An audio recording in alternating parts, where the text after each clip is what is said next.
viscerally makes me often want to punch them more.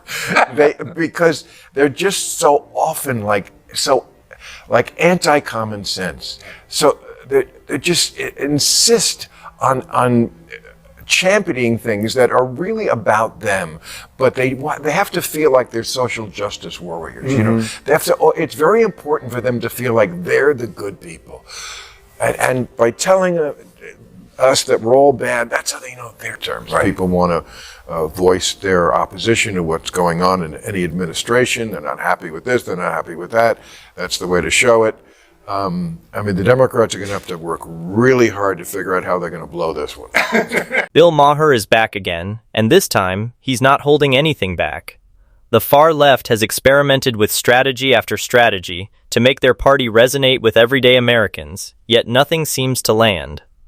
Maher appears to know exactly why the DNC continues to struggle, and he lays it all out in this clip. So if you're craving some fiery political commentary, go ahead and hit that subscribe button. Let's jump straight in. So I would like to have a strong Democratic candidate to get things back to a little bit of normal. Is Newsom the strongest? He is right now. I mean, again, California, a lot of crazy stuff in this state. We know better than anybody, you know? If somebody breaks into your house and you shoot them, you have to worry that you're going to go to jail. Right. You know, lots of stuff like that. Homeless on the streets. I mean, and that's not just California. I've seen a number of people have died in New York, homeless on the street, because somehow they got it into their heads that the way to treat the homeless compassionately was not to get them off the streets. You know, us old school liberals, when we used to talk about this issue, the compassionate thing to do was to make sure they got off the streets, not to protect them in their pristine environment underneath a bridge. Bill Maher says Gavin Newsom might be the Democratic Party's strongest shot at clawing back power, but he's dragging some serious baggage with him. Earlier in the conversation, Maher openly acknowledged that Newsom has drifted too far left to comfortably appeal to the mainstream, and he floated the idea that Newsom needs a push back toward the center. The message is obvious. Unless Newsom walks back some of his more progressive, woke positions, his prospects in the 2028 presidential race could be limited. Maher also pointed to California's visible struggles under Newsom's leadership, highlighting widespread homelessness and declining street sanitation as major red flags. Maher argues that Newsom must both recalibrate politically and deliver measurable results on these urgent problems. Otherwise, his White House ambitions could remain a long shot. I think old school liberals would like to see a candidate in the Democratic Party who has the strength to disassociate himself from a lot of the stuff that made Donald Trump attractive to people who didn't necessarily like him so much, but just said, you know what? His brand of crazy, yeah, I'm going to go with that over their brand of crazy. Bill Maher contends that it's not only Gavin Newsom who needs to rethink the woke progressive playbook, the entire Democratic Party needs a reality check. In Maher's view, the party must create distance between itself and the far left. He argues that many Americans simply don't connect with the policies and messaging coming from that wing. To a large portion of voters, the woke agenda feels excessive, detached, and disconnected from everyday concerns. From culture war flashpoints to economic priorities, these positions increasingly come across as symbolic rather than substantive. Maher cautions that unless the DNC sharpens its message and refocuses its policy priorities, it risks pushing away the very voters it needs to win. According to him, the party's path forward depends on addressing mainstream worries, delivering on bread-and-butter issues like the economy and public safety, and stepping back from ideas that appear too far outside the national center of gravity. A huge issue here in California and across the country is immigration.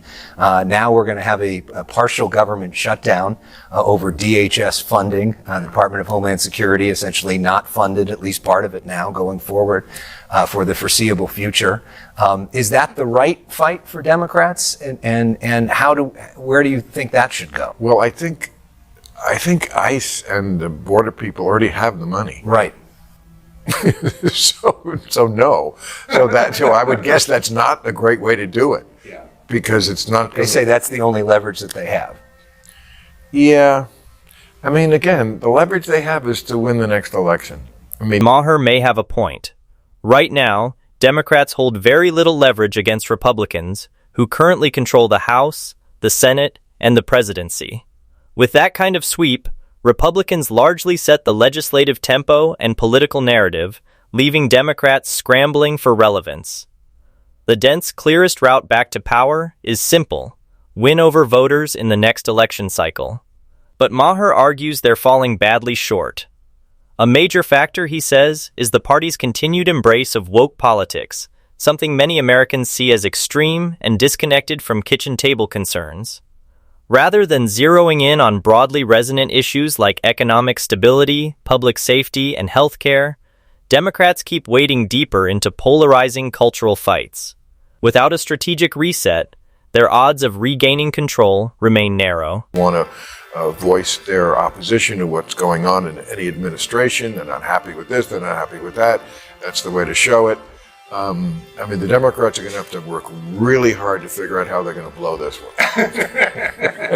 Again, Maher's argument follows historical trends. Incumbent parties rarely dominate midterm elections, which on paper gave Democrats a favorable opening this cycle.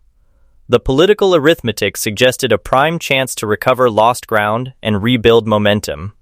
But longtime observers of the Democratic Party know it has a habit of fumbling even strong opportunities. Instead of fully capitalizing on voter frustration with the opposition, the party often gets bogged down in internal disputes and controversial policy fights that alienate broad segments of voters. One of the biggest hurdles, Maher stresses, is the party's ongoing attachment to woke ideology and progressive priorities that many Americans view as out of step. Until Democrats recalibrate and refocus on issues that resonate with average voters, they risk turning what should be a clear opening into yet another missed opportunity. Let's talk for a moment about your relationship with President Trump, which has been interesting over the years. You well documented that you had this dinner with him at the White House, Very well which you documented. talked about, which people have, talked about. What's the nature of your relationship with him now? What's that like? Well, okay, well, first of all, the people who stopped watching my show because I had dinner with them are idiots, in my view. They just are. They're just Right. completely emotional because they're always asking the wrong question, which is like, oh, how dare you have dinner with Donald Trump? The question should always have been, what did I say after I had dinner with Donald Right. Trump? Now, if after I had dinner with Donald Trump, I came back to this show and was seduced by that dinner and stopped tearing him a new one every week, every time I thought he did something wrong, then you would have a case. Bill Maher didn't pull any punches when addressing critics who quit watching his show simply because he shared a dinner with Donald Trump. He blasted those viewers as fundamentally misunderstanding the principles he actually lives by. For Maher, conversation and debate are non-negotiable. He insists on engaging with people he disagrees with across the political spectrum, even when it's awkward or controversial. That, he maintains, is where genuine understanding and progress are born. His detractors, in his view, prefer the safety of ideological echo chambers, tuning in only to voices that affirm what they already believe and avoiding meaningful challenge. Maher frames this as a serious flaw in today's political culture, where nuance gets brushed aside and polarization gets rewarded. By sticking to his approach, he's not just defending his decision, he's underscoring the importance of open dialogue in an increasingly rigid political climate. So don't pause for making fun of the left when they are, in my view, crazy. But that doesn't. And there's been plenty of And examples. there's plenty of examples of that. But I never stopped with Donald Trump.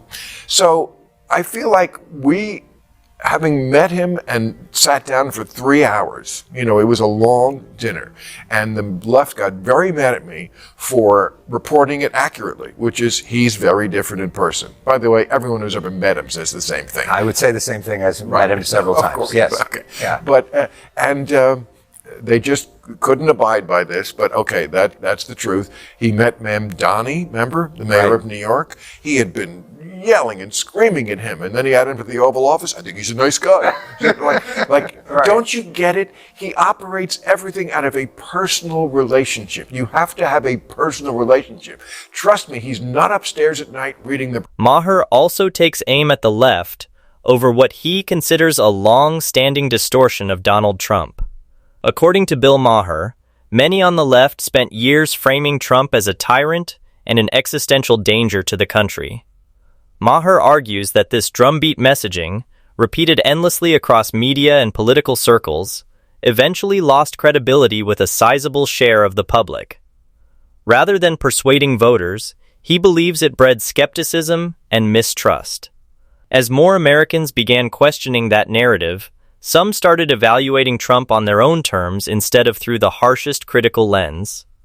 Maher suggests this widening gap between political messaging and public perception played a meaningful role in Trump's staying power. In his assessment, overstatement and alarmist rhetoric didn't weaken Trump, it may have unintentionally strengthened him. It's just so disappointing that some of the people who I think of as rational people, Donald Trump, he does a lot of stupid things. He also makes people stupid. Again, what is the alternative? He's the president. You can't not talk to him. What is the downside? I'm going to elevate him? Oh my God, you mean he could become president? It's just... get a little more attention? It's silly. And when you do talk to him, he does listen. That's what happened. He does listen. I'm not saying it's going to change him, but what I was trying to say afterwards when I talked about it at the end of last season is he needs more people like me talking. Maher expresses clear frustration here. He says it's disappointing when people he considers rational, including Donald Trump, still make what he sees as foolish decisions. At the same time, he argues Trump has a way of making others act irrationally as well. Maher's core point is pragmatic, Trump is the president, and pretending he doesn't exist isn't a serious strategy.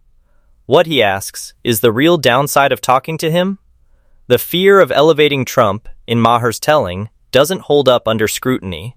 Attention alone, he argues, isn't what made Trump politically viable. Maher also claims that in direct conversations, Trump at least listens, even if that doesn't guarantee any change. From there, Bill Maher raises a sharper and more uncomfortable question.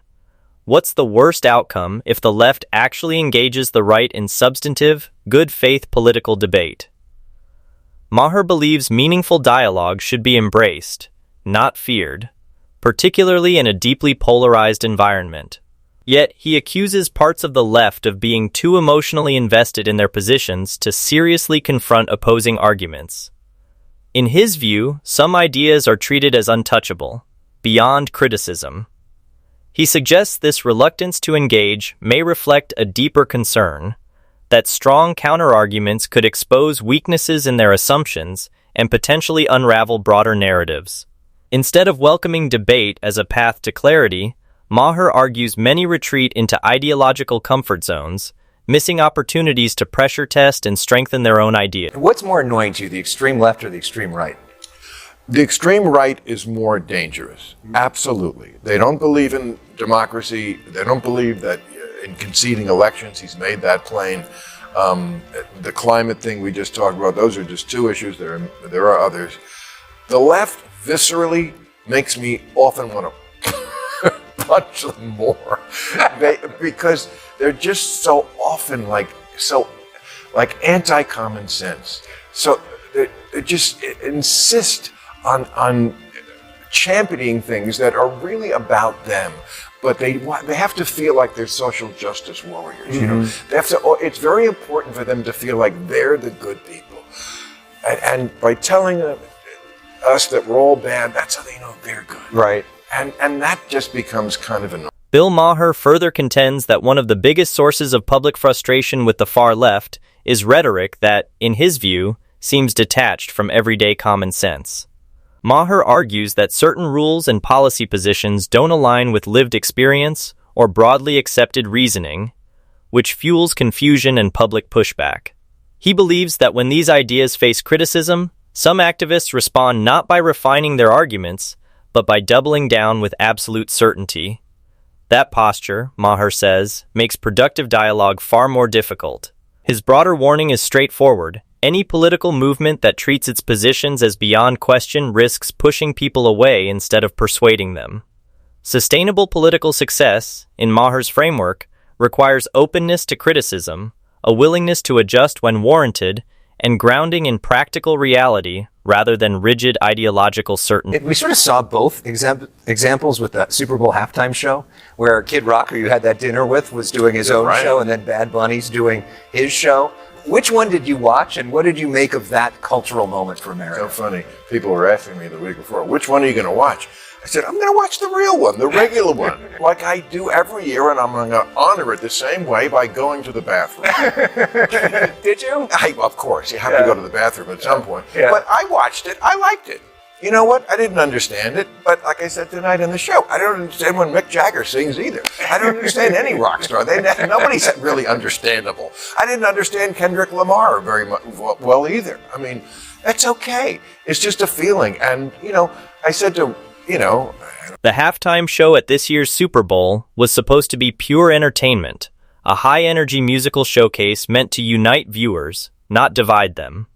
Traditionally, it serves as a breather from the intensity of the game, a shared cultural moment people can enjoy regardless of politics. But when everything becomes politicized, even music gets pulled into the crossfire. Instead of focusing on performance quality, stagecraft, and artistic expression, audiences begin parsing every lyric, movement, and visual cue for political subtext. What should be a unifying spectacle turns into another flashpoint for controversy. For Bill Maher, this reflects a deeper cultural drift. Entertainment is increasingly unable to simply exist on its own terms. It must be filtered, analyzed, and often politicized. His broader warning circles back to one word: disconnect.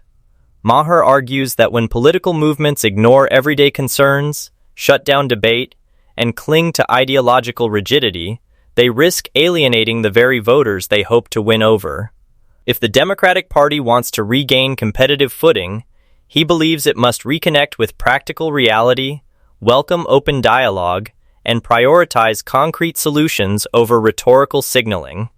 And with that, we wrap up today's video. If you found this breakdown useful, be sure to hit the like button and subscribe for more content like this.